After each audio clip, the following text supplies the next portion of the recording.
house is freaking destroyed, Josie! Oh my God!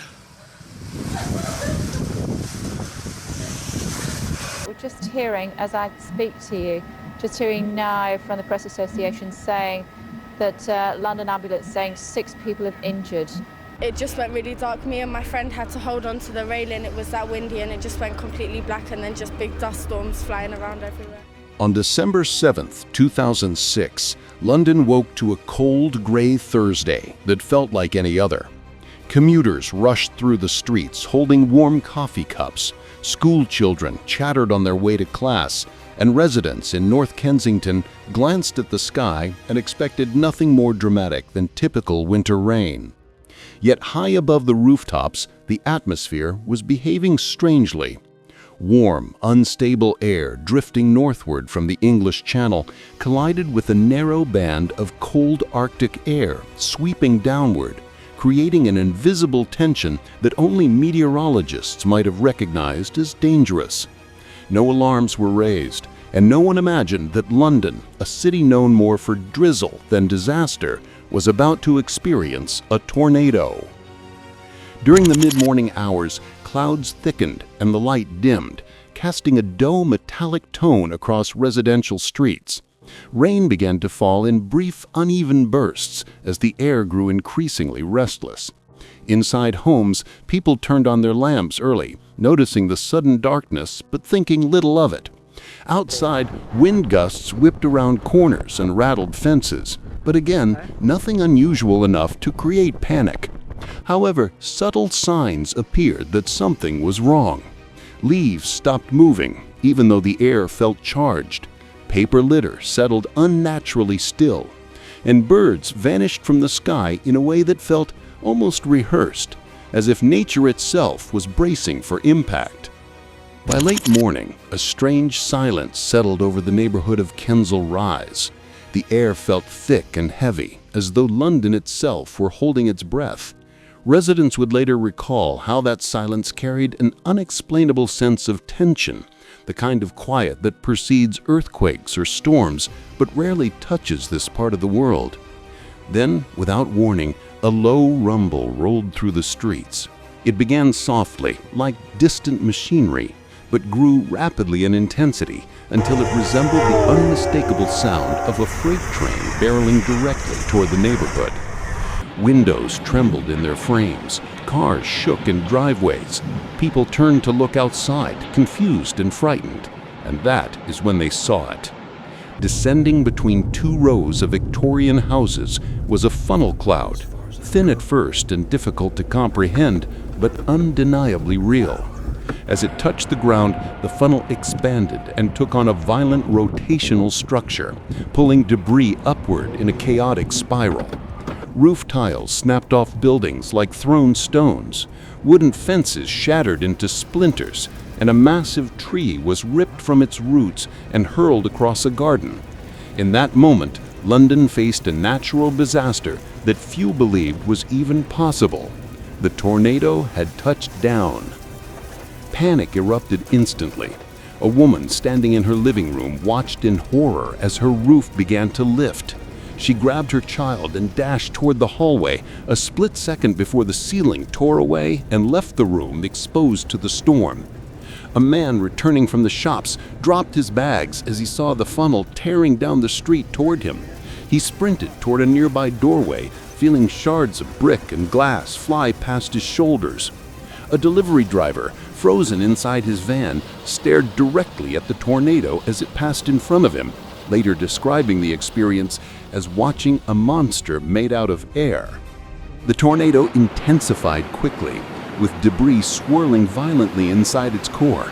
Bricks, tiles, branches, shattered glass, and pieces of wood rotating at terrifying speeds. For nearly a minute, the storm carved a direct path through Kensal Rise, stripping roofs, destroying gardens, and snapping trees in half.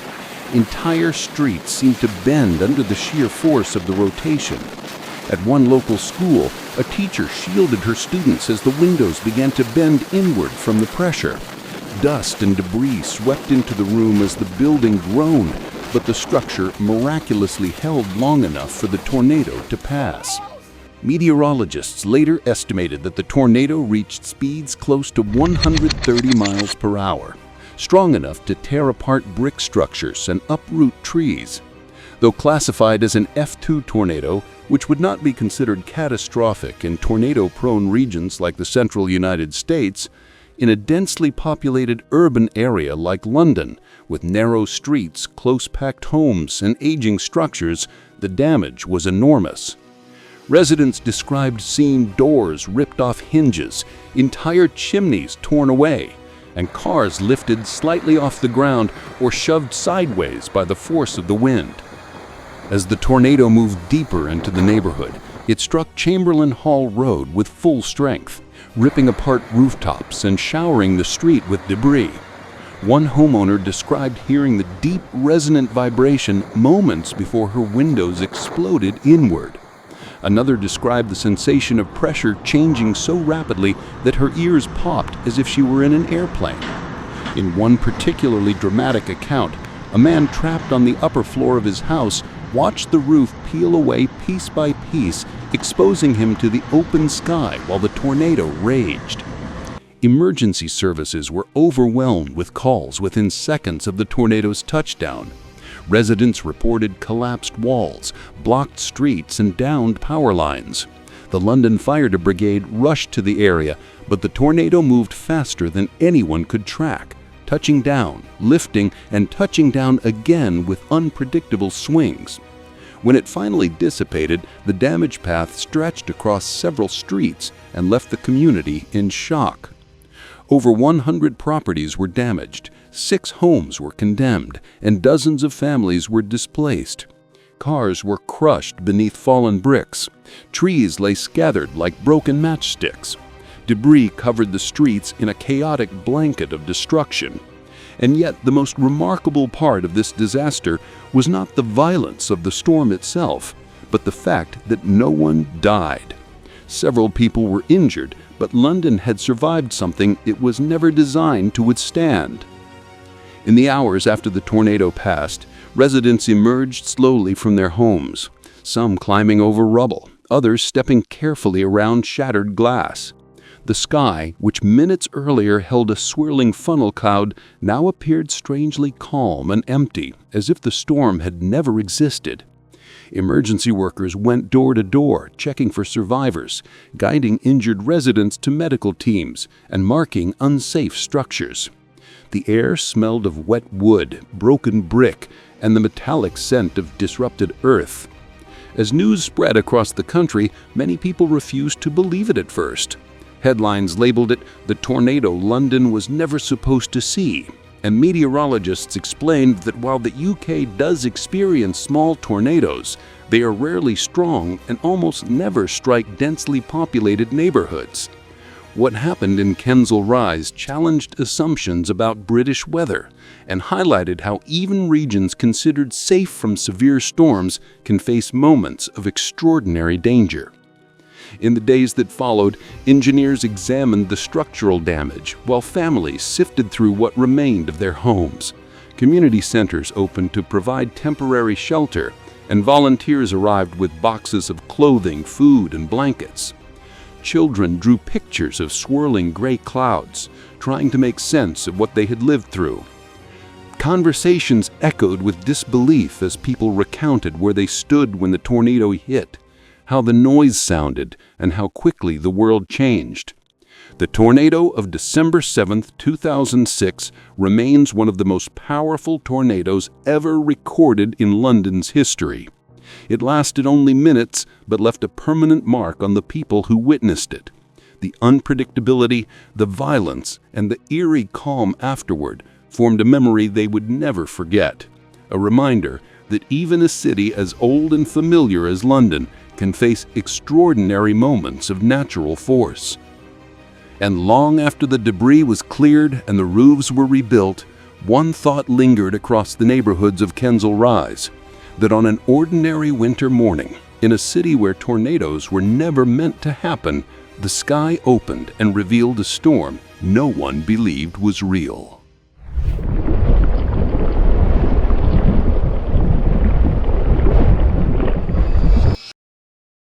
On April 14, 2010, southern Iceland awoke beneath a sky that felt unnaturally still. Winds that usually swept across the farmlands had quieted.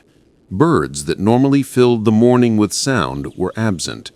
Even the sheep grazing near the foothills of Eyjafjallajökull behaved strangely, pausing their movements to stare toward the mountains as if sensing something humans could not yet see. For months, small earthquakes had rattled the region, tiny harmonic tremors that hinted at magma shifting deep beneath the surface. But on this morning, the tremors carried a different weight. They came in steady pulses, long and deep, like the heartbeat of something vast preparing to awaken. Below the glacier-covered volcano, molten rock was pushing upward with relentless force. It had been nearly 2 centuries since Eyjafjallajökull last erupted, and in that time, layers of ice had settled across its summit like a heavy shield. As magma rose, it encountered pockets of meltwater trapped beneath the glacier. The result was a volatile mixture of fire and ice that few volcanic systems in the world could match. Scientists monitoring the region understood that the pressure was building, but they could not predict the exact moment the volcano would break through the ice. That moment arrived with startling violence. At approximately 1 a.m., the volcano erupted with a thunderous roar that echoed across the valleys. A violent plume of steam exploded upward as magma met glacial meltwater in a series of rapid-fire detonations. Residents living miles away described the sound as the earth splitting open from below. Windows rattled, doors shook on their hinges, dogs barked uncontrollably as the sky above the glacier filled with ash and volcanic debris. The eruption did not begin with lava flows, but with explosive bursts of fragmented rock and ash hurled tens of thousands of feet into the atmosphere. The plume rose higher and higher, a dark column twisting into the night sky. As dawn approached, the sun struggled to break through the dense cloud of ash that now hovered over the region. The air smelled of sulfur and scorched minerals. Fine particles drifted down like black snow, settling on rooftops and fields. Initially, Icelanders believed the eruption would follow the pattern of previous volcanic events, disruptive but contained primarily to the immediate area. Iceland sits atop the mid-Atlantic ridge, and volcanic activity is a normal part of life. People are accustomed to the occasional ashfall, the trembling earth, and even lava flows. But what unfolded over the next several days would stretch far beyond Iceland's borders and become one of the most disruptive natural events in modern history. The trouble began when scientists realized the type of ash being produced by the eruption. The combination of superheated magma and glacial meltwater created microscopic shards of volcanic glass. Sharp, abrasive particles capable of melting inside jet engines and causing catastrophic engine failure. These particles were light enough to be carried high into the atmosphere where the strong winds of the jet stream could transport them across vast distances. As the plume expanded, meteorologists tracking satellite data saw the ash cloud drifting southeast, directly into the major air routes that connected Europe to the rest of the world. At the same time, conditions near the volcano continued to deteriorate. Ashfall intensified, blanketing farms and small villages. Grass, homes, vehicles, and roads disappeared beneath layers of fine black powder. Farmers worked tirelessly to protect livestock whose lungs were vulnerable to the inhalation of volcanic ash. Horses and sheep coughed and wheezed as particles clung to their fur and skin. Residents wore goggles and masks to shield themselves, but even indoors, ash seeped through cracks in windows and doors. The sky grew darker, transforming daylight into a dim orange-tinted haze. Volcanic lightning crackled through the ash plume, illuminating the cloud from within. The electrical discharges were caused by friction as ash particles collided, building static energy that discharged in violent flashes. Reporters and photographers captured haunting images of lightning slicing through the darkness, revealing the towering plume in brief but dramatic bursts. As the ash cloud drifted toward Europe, aviation authorities faced an unprecedented dilemma. Past incidents, such as British Airways Flight 9 in 1982, which lost all 4 engines after flying through volcanic ash, had shown how dangerous these particles could be. Jet engines operating at extremely high temperatures could melt the ash, which would then solidify inside the engine. More than 4,000 flights have been canceled, many of them from the U.S. to Europe, but most of them in Europe itself. By tonight, the ash cloud, we're told, will cover the entire United Kingdom.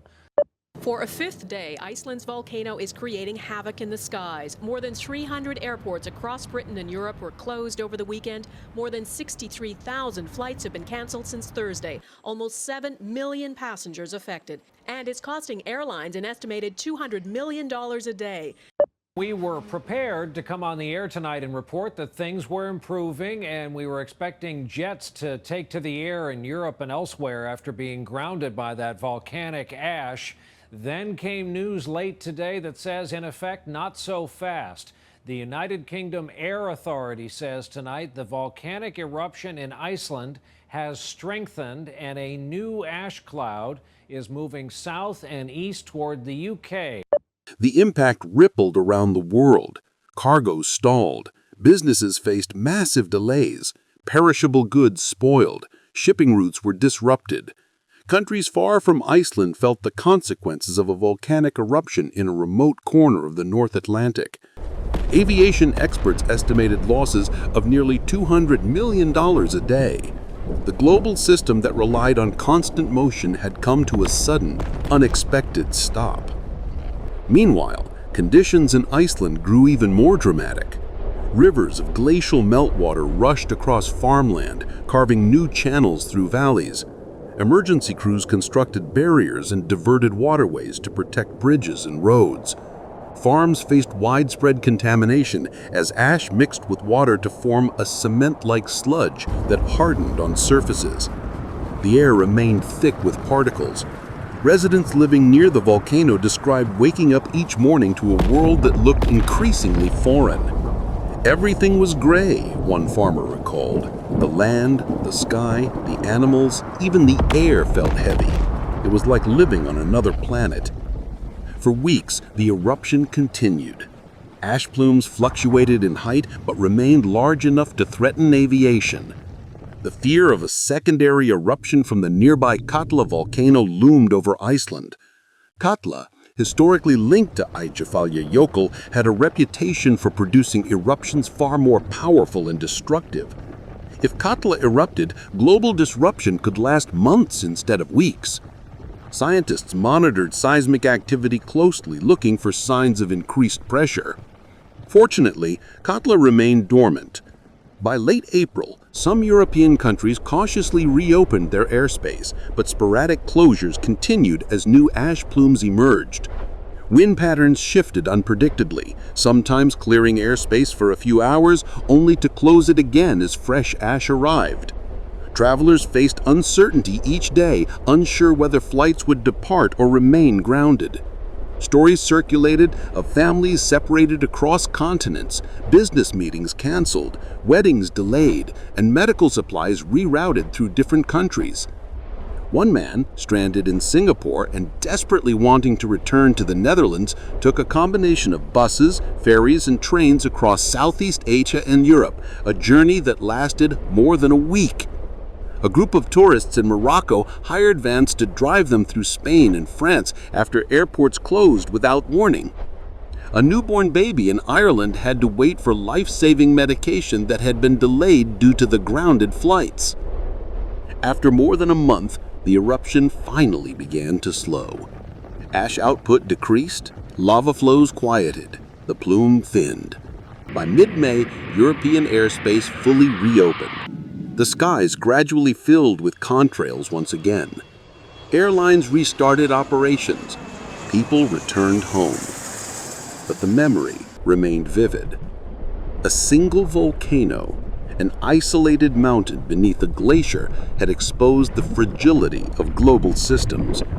It reminded the world that for all humanity's technological achievements, we remain vulnerable to forces beneath the Earth's surface. The ash eventually settled on land and sea. Fields recovered, roads were cleared, planes resumed flying, but the eruption left behind a quiet, powerful truth. The sky is only ours until the Earth decides otherwise. And on those days in 2010, the Earth shut it down.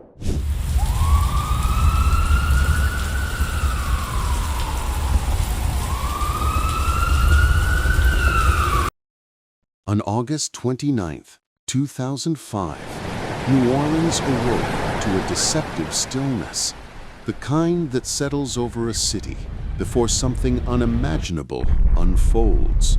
Meteorologists had spent days sounding alarms about Hurricane Katrina. Forecasted to be Category 4 at landfall. I looked at those.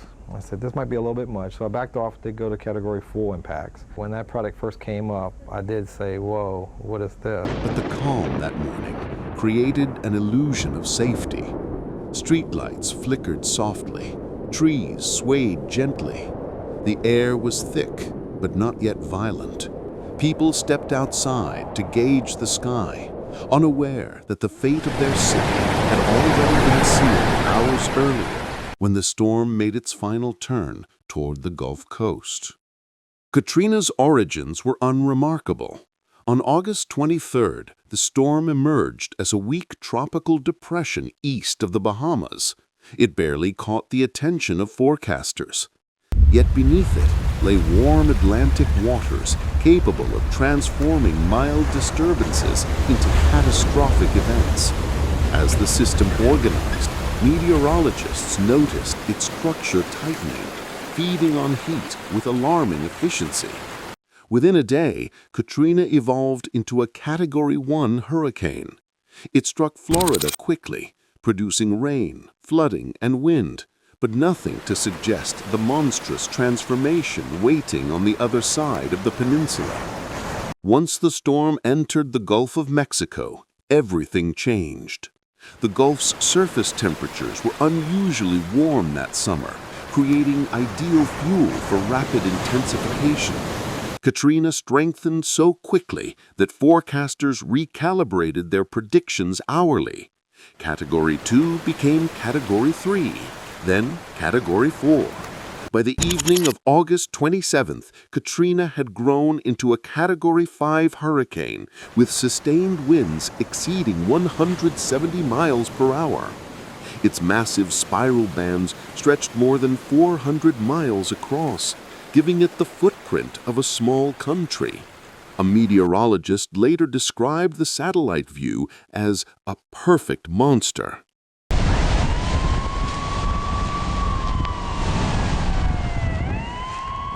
At daybreak, Katrina was roaring, and visibility was next to nothing. The 9 New Orleans firefighters riding her out inside the Lake Marina Tower couldn't see much, but heard plenty. The wind coming through back here was, it was like a freight train coming through there, the howling noise it was making. New Orleans was vulnerable long before Katrina appeared. The city sits in a basin protected by an intricate levee system that had been built in segments over decades, never fully completed, and never tested against a storm of this magnitude. Engineers understood the risk.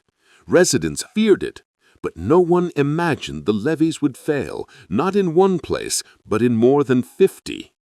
Mandatory evacuations began on August 28th, but tens of thousands were trapped. Some lacked transportation. Others had no money for gas or shelter. Many elderly residents lived alone and had no assistance. Families with young children weighed impossible choices. Some boarded buses to the Superdome, carrying blankets, snacks, and a fragile hope that the shelter would protect them. Others stayed home, convinced the city had survived hurricanes before and would survive this one. The storm made landfall early on August 29th near Buras, Louisiana. The Mississippi Gulf Coast took the first blow. In Biloxi and Gulfport, entire blocks collapsed under the force of a nearly 30-foot storm surge. Casinos floated away from their foundations. Roads disappeared. Homes shattered in seconds. Eyewitnesses described the wind as a roar so loud it drowned out their thoughts. New Orleans initially believed it had escaped the worst. The winds were strong but survivable. Rain battered streets, but not with the violence predicted. Some residents even stepped outside between bands of wind to assess fallen branches or check on neighbors.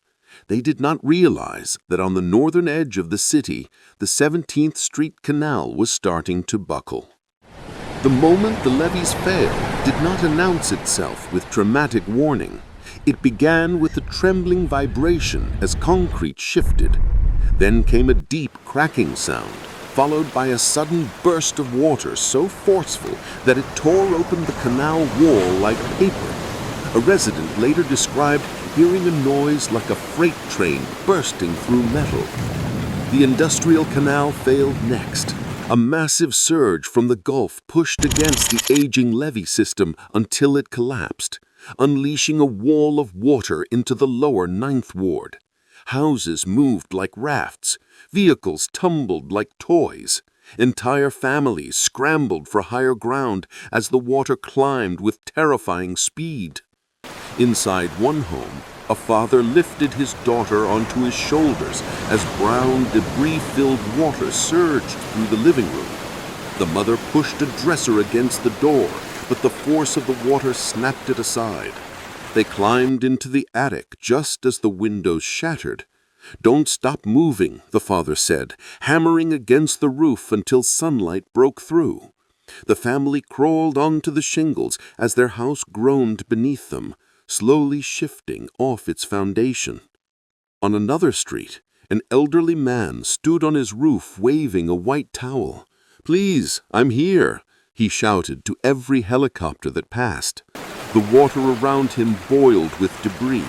Refrigerators, fences, children's toys, overturned cars. Hours later, when a rescue swimmer finally reached him, he said, "I thought I had one more hour left in me." Hospitals faced their own nightmare. Charity Hospital lost power early, and backup generators failed as floodwater infiltrated the building. Nurses worked by flashlight, fanning patients whose ventilators no longer functioned. One nurse described using a hand-powered resuscitator for nearly 2 hours. She recalled, "We could hear people outside screaming for help. We couldn't open the windows. We couldn't go out. We were trapped with them." By midday, the truth was undeniable. New Orleans was drowning. 80% of the city lay underwater. Some streets disappeared beneath 10 feet of floodwater. The Superdome, meant to be a safe refuge, became a place of desperation. Toilets backed up. The heat grew unbearable. Supplies dwindled. Families waited for days, unsure if rescue was coming. Across the Mississippi Gulf Coast, the destruction was absolute. In some neighborhoods, nothing remained but the foundations of homes. Churches, schools, and businesses vanished. A local police chief described the scene as total erasure. When the storm finally moved inland, the silence left behind felt unbearable. The water remained for days, holding the city hostage. Boats drifted through streets where children once played. Photographs floated against fences.